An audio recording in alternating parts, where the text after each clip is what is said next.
乡亲大家平安，今仔日是新历的7月初3，旧历的5月13，礼拜五。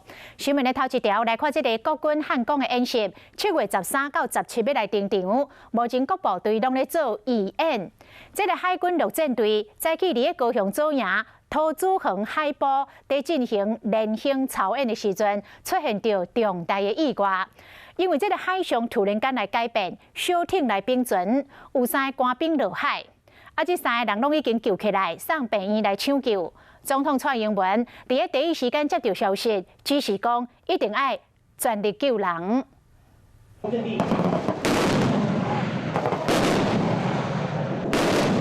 大炮舰队登陆军舰伫拍，有够大声。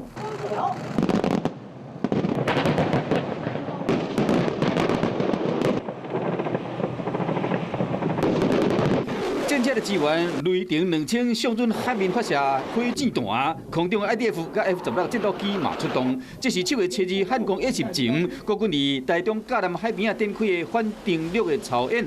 除了伫初2发生运备准兵器2人落海，互人救起来以外，今日早起海军陆战队救里嘛有人落海。目前在操作过程中，我们一个舟艇是有7个成员。但是在过程中，目前只有3员在医院，就诚如我刚刚所说的，在急救中，其余人员状况都良好，没有问题。目前3人拢已经被救起来，分别是一个中士一个下士甲一个上兵，拢伫806病院伫抢救。据我了解，代志发生当时，突击艇要冲进湾时，因为天气无好，影伤过大来变去，是讲详细原因需要进一步调查。